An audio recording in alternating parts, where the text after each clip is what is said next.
Yerevan, April 23. ARKA. Karapetyan, first vice premier, said Monday that he will visit Nikol Pashinyan for negotiation, the leader of the Civil Contract Party and the head of YELQ opposition faction at the National Assembly of Armenia, who is in detention now. He also said he intended to ask the prosecutor general to withdraw the motion he filed to have Nikol Pashinyan and his fellow partisans stripped of their parliamentary immunity from prosecution. Karapetyan also reminded everybody that tomorrow is a tragic day for all Armenians, the day of commemoration of victims of Armenian genocide in Ottoman Empire in 2015. Mass protests broke out in Yerevan on April 13, which developed into civil unrest.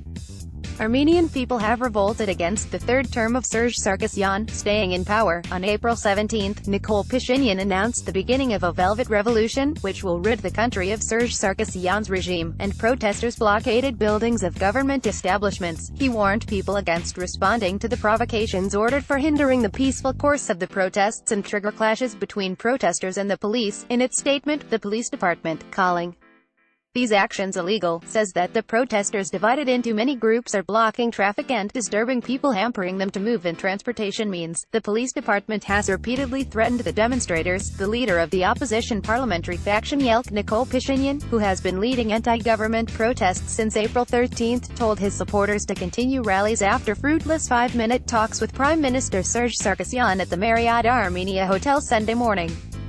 Serge Sargsyan described the protest actions of the opposition as blackmail, and warned that all the responsibility for their continuation would fall on Pashinyan. He said the YELQ faction had no right to speak on behalf of all the citizens, saying also Pashinyan did not learn the lesson of March 1, 2008, when 10 protesters were killed during a mass demonstration against Sargsyan's election as president. "I came here to discuss your resignation," Pashinyan retorted. "This is not a dialogue, this is blackmail," Sargsyan said before retiring from the meeting room. A little later, 3 MPs were detained. According to prosecutors, Nikol Pashinyan and 2 other lawmakers were suspected of committing socially dangerous acts. They said the lawmakers were detained in order to prevent holding of a meeting in violation of the procedure established by law as part of a criminal case initiated by the Special Investigative Service. -0 to 14:30, the 23rd of April 2018.